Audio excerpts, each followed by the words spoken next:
लग्नानंतर होईलच प्रेमच्या आजच्या भागाची सुरुवात होते युगपासून. तर आता इथे युग खूप रडत असतो. आय एम लॉस्ट नाव असं म्हणत होता युग. I can't handle this more. I have to असं म्हणतो तो. आणि आता त्याच्या हातामध्ये नेलकटरचं एक ब्लेड असतं बघा प्रेक्षक हो. तर आता ते हातात घेतलेलं असतं युगने. आणि आता तो बघतो त्याच्याकडे. आणि आता तो नस कापून घेणार असतो त्याच्याने. आणि आता त्याला खूप घाम येत असतो. आणि तो कापून घेणारच असतो. तेवढ्यातच तो रडायला लागतो जोर जोरात. जोरात रडतो आता तो. तर आता इथं युग म्हणायला लागतो, नाही आता बस झालं. आता मी नाही जगू शकणार. कोणाला सांगू पण नाही शकत. असं म्हणून आता तो जोरात रडायला लागतो. माझं दुःख कोणालाच कळणार नाही या घरात. असं म्हणून तो खूप रडायला लागतो आता. मला कळेल युग असं म्हणते. आणि रम्या येते आता तिथे दरवाजाकडे आणि थांबते ती. तर आता रम्या येऊन बाजूला बसते युगच्या. आणि आता युग रडत असतो आणि आता दुसरीकडे तोंड करतो. युग असं म्हणते तर रम्या. आणि आता रम्याला दिसतं त्याच्या हातात चाकू आहे म्हणून. युग असं म्हणते तर रम्या. आणि आता ती काढून घेत असते त्याच्या हातातून ते चाकू. अरे युग काय हे असं म्हणते तर रम्या. तुझ्या हातात चाकू असं म्हणते आता ती. तर आता तिचा प्लॅन असतो सगळं काढून घ्यायचं युग कडून. बोल ना युग काय बोलते मी असं म्हणते तर रम्या. तुला काय करायचंय का असं म्हणत होता युग. मला अजिबात लेक्चर देऊ नकोस हां, जा इथून असं म्हणत होता युग. तर आता रम्या ऍक्टिंग करायला लागते, डोळ्यात पाणी आणते. आणि आता ती युगला म्हणते, युग युग हे बघ मी तुला लेक्चर देत नाही आहे रे. तू सांग ना मला काय झालंय बोल असं म्हणते आता रम्या युगला. कसं असतं ना युग, वेळीच बोललं तरच त्याचा उपयोग होतो. नाहीतर आम्ही बोलायला वेळ करतो आणि आणि मग माणसं परिस्थिती सगळं आपल्या हातून आयुष्यातून निघून जातं रे असं म्हणते आता रम्या. आणि आता ती बघत असते तिच्याकडे काय कळतं का म्हणून. तर आता युग बघतो तिच्याकडे. जसं माझा पार्थ माझ्या आयुष्यातून निघून गेला असं म्हणते आता हा रम्या. म्हणून सांगते तुला, तुझ्या मनात जे काही असेल ते बोल. बोल युग असं म्हणते तर रम्या. अरे मी काय नवीन आहे का तुझ्यासाठी. तुझी मोठी बहीण आहे ना. तर आता इथे युग दुसरीकडे तोंड करतो. तर आता रम्या म्हणते युग असं करून त्याच्या खांद्यावर हात ठेवते आता ती. तर आता युग बघतो तिच्याकडे. युग असं म्हणते तर रम्या. तुझ्या रम्या ताईला नाही सांगणार का तू काही असं म्हणते आता ती. तर आता युग मिठी मारतो रम्याला. आणि आता तो खूप रडायला लागतो बघा प्रेक्षक. आणि रम्या मात्र खूप खुश होते. चला मासा गळ्याला लागतोय तर असं म्हणते तर रम्या. आता या युगचा गुपित कळेल आणि मग ह्याला बरोबर माझ्या टीममध्ये घेता येईल असं म्हणते तर रम्या. आणि हसायला लागते आता ती जोरात. तर आता तेवढ्यातच नंदिनी येते. आणि आता ती युगला बघते रडताना. आणि आता ती रम्याला सुद्धा बघते. रडतोयस युग असं म्हणते आता नंदिनी. काय झालं. अगं नाही वहिनी मी कुठे रडतोय असं म्हणत होता युग. मी स्वतः तुला रडताना पाहिलंय असं म्हणते आता नंदिनी. आणि तू इथे काय करतेस असं म्हणते आता नंदिनी रम्याला. मी ते असं म्हणते आता रम्या. हे काय. युगच्या रूमची साफसफाई करायला आले होते असं म्हणते आता रम्या. मी साफसफाई करतच होते आणि मी बेचारी ही सगळी कामं करतीये हे बघून आहे ना युगला खूप वाईट वाटलं असं म्हणते तर रम्या. आणि म्हणून त्याला रडू आलं हो ना युग असं म्हणते तर रम्या. हो हो हो हो हो बरोबर बोलते ती असं म्हणतो आता युग. नक्की हेच कारण आहे ना असं म्हणते आता नंदिनी. तर आता रम्या म्हणते हो नंदिनी आणखीन दुसरं काय कारण असणार आहे. नाही बरोबर आहे. तुला आणि इतर घरातल्या कोणालाही आमच्याबद्दल काही वाटत नाही ना. पण युगला वाटूच शकतं ना वाईट आमच्याबद्दल असं म्हणते तर रम्या. तू आता आली आहे सगळं या घरात. पण मी आणि योग आम्ही लहानपणापासून एकत्र वाढलो या घरात असं म्हणते तर रम्या. आमच्या नात्याच्या चांगल्या वाईट आठवणी सुद्धा आहेत. सहानुभूती वाटूच शकते ना असं म्हणते तर रम्या युगकडे बघत. हो असं म्हणते आता नंदिनी. पण तुझ्याबद्दल वाईट वाटावं तुझी दया यावी असं काय केलंस तू असं म्हणते आता नंदिनी. किंवा वसवत्यांनी असं म्हणते आता नंदिनी. आता मोठ्या नात्यांच्या गप्पा मारतेस तू. पण ह्याच नात्यांच्या विरोधात जाऊन तू नको नको त्या गोष्टी केल्यात असं म्हणते आता नंदिनी. विसरलीस असं म्हणते आता ती रम्याला. आणि युग असं म्हणते आता नंदिनी. तू सुद्धा इतक्याच तू विसरलास. जीवासोबत पार्थसोबत माझ्यासोबत काव्यासोबत रम्या आणि वसवात्याने काय काय केलंय ते एवढ्यात विसरलास तू असं म्हणते आता नंदिनी. तुला पुन्हा पुन्हा आठवण करून द्यायला हवी आहे का या सगळ्याची असं म्हणते आता नंदिनी. लहान आहेस तू. चांगलं वाईट माणसं ओळखण्यात चुकूच शकतोस तू असं म्हणते आता नंदिनी. पण मी यांना पुरतं ओळखून आहे. त्यामुळे यांच्यापासून जमेल तेवढं लांब राहा असं म्हणते आता नंदिनी. कळलं. खाली सगळे वाट बघताय तुझी. चल चल माझ्यासोबत चल खाली असं म्हणते आता नंदिनी. चांगली संधी चालून आली होती. पण ही नंदिनी नको तेव्हा टिपकली. नाहीतर मी असं म्हणते आता रम्या. तर आता तिच्या हातात तो चाकू असतो. आणि आता ती बघते त्या चाकूकडे. हा युगच्या हातात चाकू होता असं म्हणते आता रम्या. हा काय करायला निघाला होता असं म्हणते रम्या. असं कुठलं मोठं कांड आहे की हा युग स्वतःच्या जीवाचं बरं वाईट करायला निघाला होता असं म्हणते तर रम्या. तर आता इथे पार्थ म्हणतो अशातही बॉल्ड एग द्यावं असं म्हणतो होता पार्थ. तर आता बॉल्ड एग घेऊन आलेला असतो जीवा. आणि आता देतो तो बॉल्ड त्याला. बडे भैया छोटे भैया ने आपके लिए अंडे उबाले आहे, खाऊ की नाही असं म्हणत होता जीवा. पोट भरलंय माझं असं म्हणतो आता पार्थ. आत्ता आशाताईंना हाक मारून सांगितलंस एक बॉइल्ड एग हवंय का म्हणून. हा अरे च्या असं म्हणतो आता जीवा. अचानक कसं काय पोट भरलं तुझं? मित्रांबरोबरचं ट्रेक कसं झालं तुझं असं म्हणत होता पार्थ. ट्रेकला नाही गेलो मी असं म्हणत होता जीवा. कारण आता मी शिखरावर जायचं ठरवले आणि शिखरावर जाताना मला जवळची माणसं दुखवलेली नको आहेत म्हणून मी तुझ्याकडे आलो सॉरी म्हणायला. तुला माहिती आहे ना देव कधी कधी अशी वेळ आणतो की आपण काहीच करू शकत नाही. जनरली प्लीज सॉरी असं म्हणतो आता जीवा. मी सॉरी असं म्हणतो आता जीवा.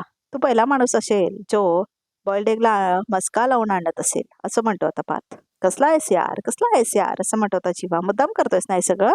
आता तू एवढे कष्ट घेऊन हे बॉइल्ड एग आणलेस म्हणजे वाटलं आपण पण एक पंचलाईन मारावी असं म्हणतो होता पार्थ. का रे काय? दादाला सर म्हणतो असं म्हणतो होता पार्थ.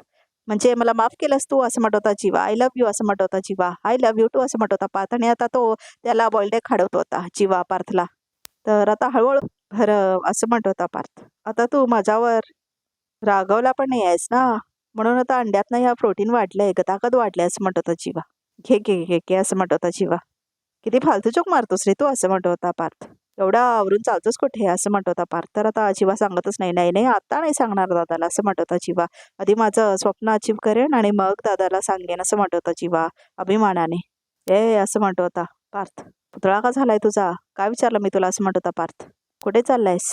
सांगेन आपण वेळ आल्यावर असं म्हणत होता जीवा. पण एवढं मात्र नक्की जे काम करतोय ना त्याने तुला माझा नक्की अभिमान वाटेल असं म्हणत होता जीवा. तर पहिला नाश्ता करून जा असं म्हणत होता पार्थ. नक्की वाटेल असं म्हणत होता तो. अरे नाही नाही भाई मला खूप वेळ झाला ऑलरेडी. मला आधी दादरला जायचंय मग चर्चगेटला आणि मग चर्चगेट वरून बांद्राला यायचंय असं म्हणत होता जीवा.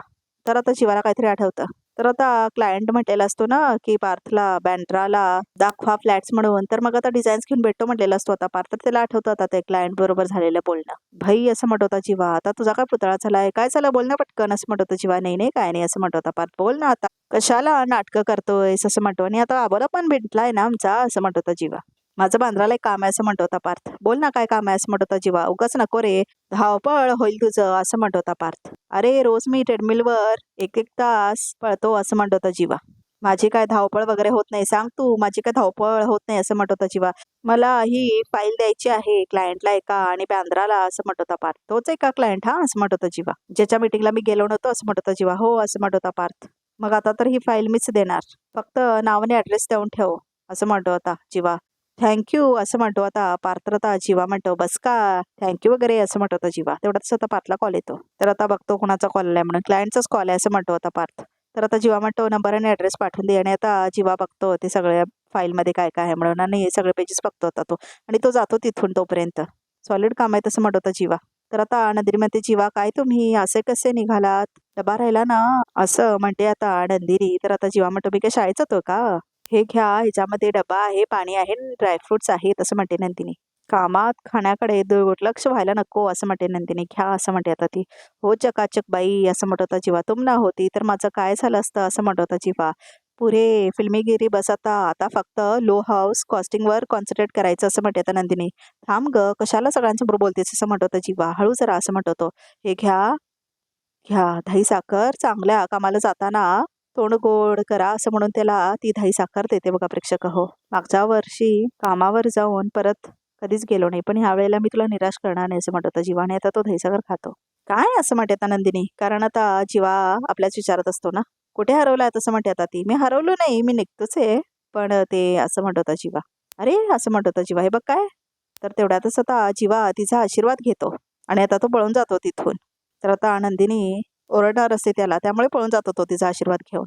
वेडे कुठले असं म्हणते आता नंदिनी. देवा जीवाला जगातलं सगळं यश मिळू दे असं म्हणते आता नंदिनी. अगदी माझ्या वाटचं सुद्धा. तर आता इथे काव्याला दाखवलं बघा प्रेक्षक आणि आता ती सगळे आपली पुस्तकं घेत असते. तेवढ्यातच आता माणिनी येते तिच्या रूममध्ये पाण्याची बॉटल घेऊन. काव्या थँक्यू असं म्हणते आता काव्या. कारण आता पाण्याची बॉटल दिलेली असते ना तिला माणिनी. आज काय ग प्लॅन असं म्हणते माणिनी. आज आधी क्लासला त्यानंतर एका लायब्ररीत जायचं आहे. नवीनच लायब्ररी आहे. चेक करून येते. आता एक्झाम्स पण जवळ आलेत ना असं म्हणते आता काव्या. काव्या तुझ्या एक्झाम्स वगैरे सगळं झालं ना की मग तुझ्या मित्रमंडळींना घरी बोलव ना असं म्हणते आता माणिनी. पूर्वी पार्थ आणि जीवाचे सगळे मित्रमैत्रिणी घरी यायचे. त्यांच्याशी गप्पा मारायला छान वाटतं. मुख्य म्हणजे संगत कळते. अर्थात तुम्हा सगळ्यांची संगत चांगलीच असणार. कसं आहे काकू असं म्हणते तर काव्या. आधीपासूनच म्हणजे आम्हा मोहित्यांकडे नंदिनी ताईचे बरेच मित्रमंडळी होते. इव्हन अनवशीचं सुद्धा. आणि ते घरी यायचे. पण माझं तसं नाही आहे असं म्हणते तर काव्या. मला आधीपासूनच एवढे मैत्रिणी नव्हत्याच. एक अनिशा आणि दुसरं जीवा म्हणणारच असे तेवढ्याच थांबते ती. आणि कोण असं म्हणते तर मानेने. होता एक मित्र असं म्हणते तर काव्या पण आता नाही आहे. म्हणजे आता आम्ही काय भेटत वगैरे नाही असं म्हणते तर काव्या. तुला अजूनही काही सांगायचं आहे का गं असं म्हणते तर मानेने. तर आता तिला तोच प्रश्न विचारायचा असतो बघा प्रेक्षक. खरंच मनापासून विचारते असं म्हणते तर मानेने. असं काही राहून गेलेलं विसर पडलाय असं काही असं म्हणते मानेने. सांग काही हरकत नाही आहे असं म्हणते ती. नाही असं म्हणते आता काव्या. तसं काय नाही आहे काकू. तर आता मानेने म्हणते काकू म्हण नाही आई म्हणून नाही मैत्रीण म्हणून सांग असं म्हणते आता. मानेने समजून घेईन ना ग मी. तर आता काव्या म्हणते सांगून टाकू का यांना जीवाबद्दल. काय फरक पडेल. यांना सांगते ना कुणालाही काही सांगू नका बोलू नका. तर आता इथे काव्या आपल्या विचारत असते. तर आता काव्या सांगणार असते. उत्तर मनात असेल पण जिभेवर येणार नाही. उत्तर दिलंस तर हे घर घर राहणार नाही. जी माणसं सगळी नाती गोती एका उत्तराने संपून जातील असं म्हटलेले असतात ना गुरुजी. ते आठवतात आता काव्याला. नाही तर ती सांगतच नाही त्याच्यामुळे. तर आता इथे काव्या म्हणते नाही काकू असं म्हणते आता ती. खरंच तुम्हाला वाटतंय असं काही नाही आहे असं म्हणते आता काव्या जे तुम्हाला माहित नाहीये. चला इथे मी काकू असं म्हणते तर काव्या. काय लेट गेले ना क्लासला तर मागे बसायला लागतं. एसी लागत नाही खूप गरम होतं मग असं म्हणते आता काव्या. उशीर होईल निघते मी असं म्हणते. आणि आता ती निघून जाते तिथून. आणि बाय म्हणते निघून जाते तिथून. आणि मानेंच्या डोक्यात विचार असतातच बघा प्रेक्षक हो. आणि आता काय असं म्हणते आता वसवात्या. युगच्या हातात चाकू होता आणि हे तुम्हाला आता सांगतेस रम्या असं म्हणते आता वसवात्या. मग कधी सांगणार होते मी असं म्हणते आता रम्या. काल बरं वाटत नाही आहे म्हणून मामीकडून परमिशन घेऊन लवकर झोपलीस ना तू विसरलीस का असं म्हणते रम्या. सॉरी सॉरी विसरले असं म्हणते आता वसवात्या. बरं मग पुढे काय झालं असं म्हणते आता वसवात्या. बोललीस का त्याच्याशी. अगं रम्या ही उत्तम संधी होती युगला घोळ्यात घ्यायची असं म्हणते आता वसवात्या. एवढं मलाही कळतं आई असं म्हणते तर रम्या. पण नेमकी ना नंदिनी नावाची माशी शिंकली मध्येच असं म्हणते तर रम्या. सगळा प्लॅन फिसकटला. आलीच का ती मांजर मध्ये असं म्हणते तर वसवात्या. नाहीतर काय असं म्हणते तर रम्या. अगं ती आली ना त्यामुळे युग एकदम शांतच झाला असं म्हणते तर रम्या. तो बोलायलाच काही तयार नाही. आणि आता नंदिनी समोर खोदून खोदून विचारू पण शकत नाही त्याला असं म्हणते तर रम्या. पण आता जाऊन विचार ना त्याला तू असं म्हणते आता वसवात्या. एवढं सोपं नाही आहे ते तसं नसतं असं म्हणते तर रम्या. तर बघा इथे प्रेक्षक वसवात्या आणि रम्या आपल्या खोलीमध्ये बसून हे सगळं बोलत असतात. काल खूप इमोशनल झाला होता तो असं म्हणते तर रम्या. ओघाओघात बोलून गेला असता असं म्हणते आता रम्या. आज बोलेल असं वाटत नाही मला असं म्हणते आता रम्या. तर आता वसवत्या म्हणते रम्या त्या दिवशी युगने आपल्या हातून पत्र ओढून घेतलं होतं ना. असं म्हणते तर रम्या. एक काम कर असं म्हणते आता वसवत्या. त्याची खोली तपास आणि ते पत्र शोधून काढ असं म्हणते आता वसवत्या. मला खात्री आहे त्या पत्रामध्ये ना काहीतरी गुपित नक्कीच आहे असं म्हणते आता वसवत्या. तर आता इथे रम्या विचार करायला लागते. एकदा मी काव्याच्या खोलीमध्ये काहीतरी शोधत होते ना तेव्हा मला पार्थ आणि काव्याचे डिवोर्स पेपर्स हाती लागले होते असं म्हणते आता वसवत्या. तर आता रम्याला पण हसायला येतं हे ऐकून. तू ना आता युगची खोली तपास असं म्हणते आता वसवत्या. करेक्ट आहे असं म्हणते आता रम्या. आणि हसते आता ती. आता ना आपलं हे मोलकरी नाशणं कामी येईल असं म्हणते आता रम्या. एक काम करते मी आधी युगची खोली चेक करते आणि मग जीवा आणि नंदिनीची खोली आवरायला घेते पाय असं म्हणते आता रम्या.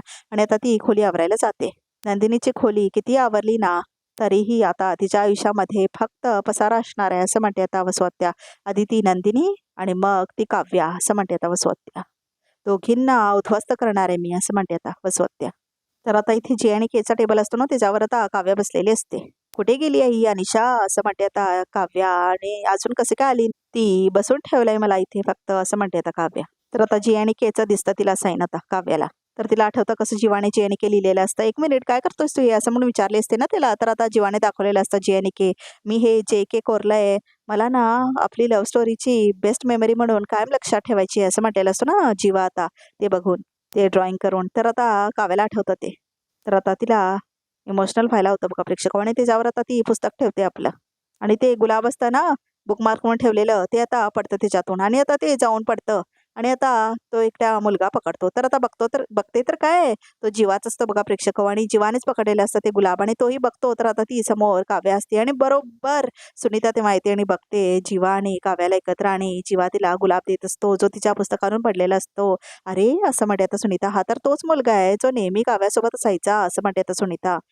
हा आज पण हिला गुलाब देतोय असं म्हणते आता ती.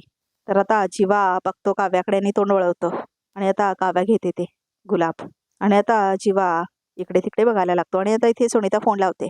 तर आता ती फोन लावते मानिनीला. तर आता मानिनी फोन घेते. हा सुनीता बोल असं म्हणते मानिनी. हॅलो मनू. अगं काव्या असं म्हणते सुनीता. काव्याचं काय अगं काव्याचं असं काय नाही आहे, माझा गैरसमजच झाला असणार आहे असं म्हणते तर मानिनी. अगं नाही तुझा गैरसमज नाही झाला असं म्हणते आता सुनीता. तुझी सुनेचं अफेअर अजूनही चालू आहे असं म्हणते आता सुनीता. आणि आता ती सगळं सांगते बघा प्रेक्षक. उलट काल तिच्या पुस्तकामध्ये जो गुलाब सापडला ना तो ह्याच मुलाने दिला आहे असं म्हणते आता सुनीता. तुझ्या सुनेचा अजूनही अफेअर सुरू आहे म्हणू असं म्हणते आता सुनीता.